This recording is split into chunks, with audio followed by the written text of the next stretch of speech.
There is a truth that exists beneath every relationship you have ever experienced, beneath every longing, every silence, every moment of inexplicable connection that you could not explain with logic or language. That truth is this: everything is energy. Every thought you have ever generated, every emotion that has moved through your body, every invisible thread of longing that stretches between you and the person who occupies your mind right now, all of it is energy, vibrating at frequencies that science is only beginning to measure and that ancient wisdom has always known. You are not simply a physical being having a physical experience of love. You are an energetic field, a living, breathing frequency that interacts with every other frequency in your environment. And nowhere is that interaction more powerful, more visceral, more undeniable than in the space between two people who are connected at the level of the soul. Quantum physicists have demonstrated that particles, which have once interacted, remain entangled regardless of the distance between them. A change in one instantaneously produces a response in the other, as though space and time are irrelevant to the conversation. What quantum physics has proven in the laboratory, you have felt in your body every time you thought of this person and they appeared, every time you dreamed of them and woke to find a message waiting, every time the silence between you felt louder than any conversation you had ever shared. This is not coincidence. This is not wishful thinking. This is energetic entanglement. And it means that what happens inside your energy field does not stay inside your energy field. It radiates outward. It reaches them. It speaks to them in a language that bypasses the rational mind and lands directly in the nervous system, in the gut, in that place beneath thought where truth is felt before it is understood. You are sending a signal right now. The only question that matters is what that signal is saying. Right energy is everything in the comments below to align yourself with this frequency and activate the energetic shift this message carries for you. There is a physics to love that no one teaches you, a set of invisible laws that govern the movement of energy between two people with the same precision that gravity governs the movement of planets. And the moment you understand these laws, the entire architecture of your most confusing relationship will become transparent to you. The law is this: energy flows towards scarcity and retreats from desperation. This is not a spiritual opinion.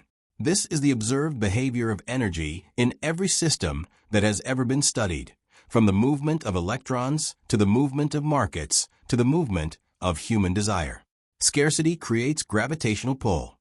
Surplus, and particularly anxious surplus, creates repulsion. When you chase, you broadcast a signal of energetic surplus that simultaneously communicates two devastating messages: that you have more investment in this connection than they do, and that you believe you are less valuable than they are. Both of those messages are felt before they are consciously processed. They land in the other person's energy field as a disturbance, an imbalance, and the natural response to energetic imbalance is to move away from the source of the disruption in order to restore equilibrium. This is the physics of push and pull. You have felt it. The harder you reach, the further they move. The more messages you send, the longer the silence grows. The more you explain, the more distant they become. You interpreted this as rejection. It was actually energetic law operating exactly as it always does. There exists also within this dynamic the interplay of what ancient wisdom traditions call masculine and feminine energetic polarities, not defined by gender, but by energetic orientation. The feminine energy draws in. The masculine energy pursues what withdraws. When the feminine begins to pursue the masculine, both poles are disrupted. The magnetic circuit breaks. The attraction that once existed naturally begins to feel forced. And forced energy is the single most effective way to dissolve whatever charge originally existed between two people. Understanding this dynamic is not about manipulation. It is about alignment. It is about restoring the natural current so that what belongs to you can find its way back through the path of least resistance. The moment you withdraw your chasing energy, not in anger, not a strategy, but as a genuine returning of your attention to yourself, something extraordinary begins to happen in the energetic field you share with this person, something that feels almost impossible to believe until you have experienced it, and then feels so inevitable that you wonder how you ever could have doubted it. Nature abhors a vacuum. This is one of the oldest and most reliable laws in the known universe, and it applies with equal force to the emotional and energetic dimensions of human relationship. When you were chasing, you were filling all available space in this dynamic with your reaching, your longing, your frantic transmission of need. There was no room for them to move toward you because you had already occupied every inch of the territory between you. The moment you stop, you create a void, and the universe, faithful to its own laws, rushes to fill it. Carl Jung observed that what you resist persists. The corollary, and this is the piece that changes everything, is that what you release transforms. When you stop resisting their absence, when you stop fighting the silence, when you withdraw your frantic energy from the story of why they have not returned, you remove the very resistance that was holding the pattern in place. The pattern cannot persist without your participation in it. This is the paradox that sits at the heart of all genuine spiritual teaching on manifestation. The thing you are reaching for moves away from your reaching and toward your releasing. The moment you genuinely stop needing them to return, not pretending, not performing detachment as a tactic, but actually energetically releasing the grip, the energetic rebalancing begins. What you will notice first is internal, a quiet, a settling, a strange and unfamiliar peace that feels almost like loss before it reveals itself as liberation. Your energy, which had been stretched outward toward them in a continuous and exhausting transmission of need, begins to return to your own field. You begin to feel fuller, more present, more yourself. And this is precisely when they feel the shift. Not because you have performed anything, because the energetic reality between you has genuinely changed. The vacuum created by your withdrawal is real. The pull it generates is real. They will not be able to explain why they are suddenly thinking of you more, why your face appears in their mind uninvited, why a restlessness they cannot name begins to gather in their chest. They feel the absence of your chasing before they feel anything else. And that absence speaks louder than anything you could have said. You and this person are energetic mirrors. This is among the most important and most difficult truths in all of Jungian psychology applied to relationship. And it is the one that carries the most transformative power for you right now, in this moment, if you are willing to receive it fully rather than deflect it with the ego's instinctive resistance. What you see in them, the qualities that draw you, the behaviors that wound you, the patterns that repeat with an almost maddening precision, are reflections of frequencies that exist within your own energetic field. Jung called this projection the unconscious casting outward of what we have not yet integrated within ourselves, so that we may encounter it in the outer world, recognize it, and return it to its rightful place inside us. The person who triggers you most is the person mirroring your deepest, unintegrated material. This is not blame. This is mechanics. You are not broken because you project. Every human being who has ever lived has projected. The question is whether you will allow the mirror to teach you, or whether you will continue directing all your energy toward changing the reflection rather than examining the one who stands before it. Here is what the mirror effect means for your specific situation. You cannot change them. This is stated not to discourage you, but to liberate you, because embedded in the impossibility of changing them is the most extraordinary power you possess. You can change you. And when you change the frequency you are broadcasting, when you heal the wound they have been reflecting back to you, when you integrate the shadow material their behavior has been illuminating, the mirror shifts. It must. It has no choice. A mirror can only show you what stands before it. Until you make the unconscious conscious, it will direct your life, and you will call it fate. Jung's words are not poetry here. They are instruction. The unconscious patterns running in your energy field are the invisible architects of every dynamic you experience in relationship. Bring them into consciousness, examine them, honor them, integrate them, and the dynamic transforms without a single direct confrontation, without a single word exchanged. You cannot change them, but you can change you, and that changes everything. Beneath the personal unconscious that houses your individual memories, your specific wounds, your particular shadow material, There exists a deeper stratum of psychic reality that Carl Jung named the collective unconscious, a vast, subterranean ocean of shared human experience, shared symbols, shared archetypes, that every human being who has ever lived draws from and contributes to, without ever being consciously aware of the exchange. You are not a separate, isolated island of consciousness. You never were. You are a wave on that ocean, temporarily individuated, but never truly separated from the whole. And neither are they. This is the layer at which your connection with this person operates in ways that the rational mind cannot access, and therefore frequently dismisses.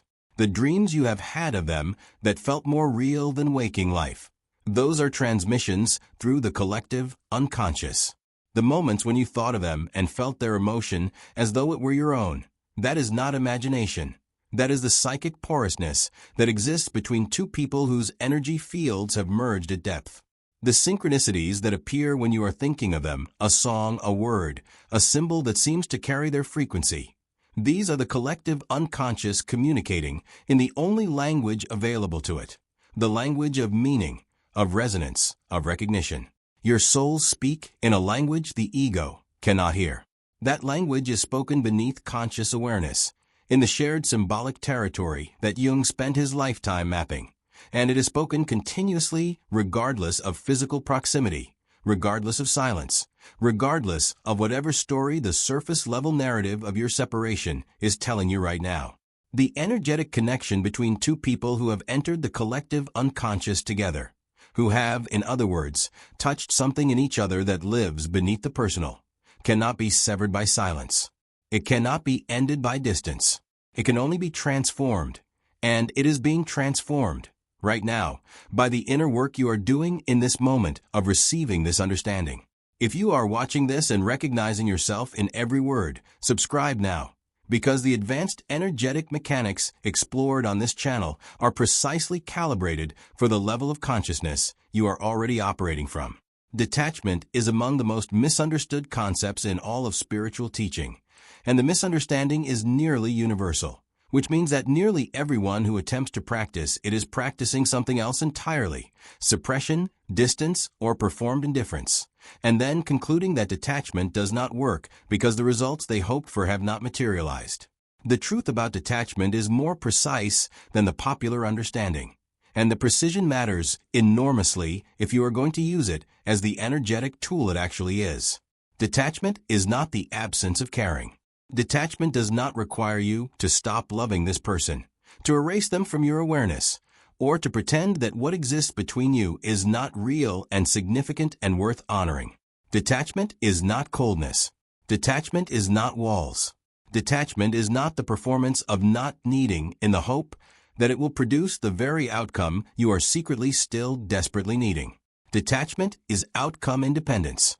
It is the internal state in which you have genuinely arrived at the recognition that your well-being, your wholeness, your peace, your joy, none of these are contingent on what this person decides to do or not do. It is the state in which you can hold the desire for this connection without the desire having a stranglehold on your frequency, without your entire energetic field being organized around the anticipation or dread of their response. This is the manifestation paradox that sits at the center of every serious teaching on conscious creation. When you stop needing the outcome, you align with receiving it. The needing, the anxious, grasping, outcome-dependent quality of your attention, creates energetic static that interferes with the signal you are trying to broadcast. The moment the static clears, the signal becomes pure, and a pure signal reaches its destination without distortion. The universe does not respond to your words or your wishes. It responds to your frequency. And the frequency of genuine detachment, not performed, not forced, but genuinely arrived at through inner work, is among the highest, cleanest, most magnetic frequencies a human being can broadcast. From that frequency, what is truly aligned with you does not merely approach. It arrives. There is a specific set of internal and external markers that indicate your energetic frequency has genuinely shifted, and learning to recognize them is essential because the ego, accustomed to the familiar territory of longing and waiting, will sometimes interpret the early signs of frequency shift as loss rather than liberation, as emptiness rather than expansion, and turn back toward familiar suffering before the new frequency has had sufficient time to produce its corresponding reality. The first and most reliable internal marker is a quality of peace that does not feel earned. It arrives not because circumstances have changed, but because something inside you has settled, as though a frequency that was running too high has finally found its calibration. This peace is not numbness. It is not resignation. It coexists with warmth, with genuine desire for this person's well-being, with a full acknowledgement that what you shared was real, but it no longer requires anything from them in order to sustain itself. The second internal marker is a return of self-focus that does not feel like forgetting them, but feels like remembering yourself. Your attention, which had been telescoped outward toward them and their choices and their silences for so long, begins to return to your own life, your own becoming, your own unfolding. You notice this return not as an effort, but as a natural reorientation. The way a plant that has been strained toward a distant light source gradually rights itself when a closer light is offered. The external confirmations follow the internal shift with a consistency that would seem remarkable if you did not understand the mechanics. Synchronicities increase, not specifically related to them, but generally, as though the universe has noticed your frequency adjustment and responded by increasing the volume of its correspondence with you. New opportunities appear. People who match your elevated frequency begin to enter your awareness. And then often when you are most genuinely occupied with your own unfolding, you start seeing signs of them everywhere. A song, a phrase, a symbol that carries their specific resonance, appearing in your awareness with a frequency that cannot be attributed to coincidence. When you stop looking for them, you start seeing them everywhere. That is the signal your energy has shifted. That is the universe's confirmation that the energetic bridge between you has been restored to its natural conductivity, cleared of the static that your chasing had introduced, and that transmission between your fields is now operating at full capacity. The shift has already happened. The evidence is in the quality of your attention as you receive these words. When your frequency genuinely shifts, they feel it. This statement deserves to be held without qualification, without hedging, without the apologetic softening that the rational mind demands before it will accept something it cannot fully explain. Because the evidence for energetic transmission between closely bonded individuals is substantial, is documented in the literature of both psychology and physics, and is confirmed by the lived experience of virtually everyone who has ever undertaken genuine inner work within the context of a significant relationship.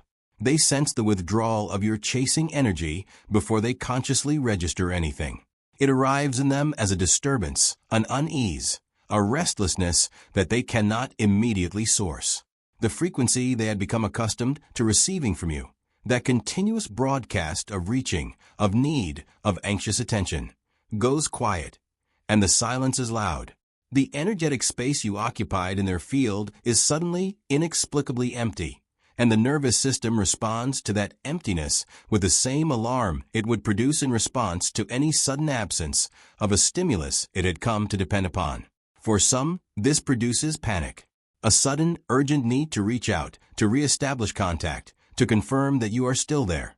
For others, it produces a slower and more disorienting quality of longing, a persistent awareness of your absence that grows rather than diminishes over time, that transforms from background static into an insistent foreground signal that demands they pay attention to it. And for those who are sufficiently awake, those whose own inner work has reached a threshold where they can recognize an energetic shift when they encounter one, what they feel when your frequency rises is magnetic attraction of a quality they have not felt toward you before or have not felt in a very long time. The peace in your field reads to them as power. The wholeness you are cultivating reads to them as the specific kind of beauty that healed energy broadcasts. They are drawn toward it the way all living things are drawn toward a source of genuine warmth and light. They are preparing. Something is shifting in them in response to what has shifted in you.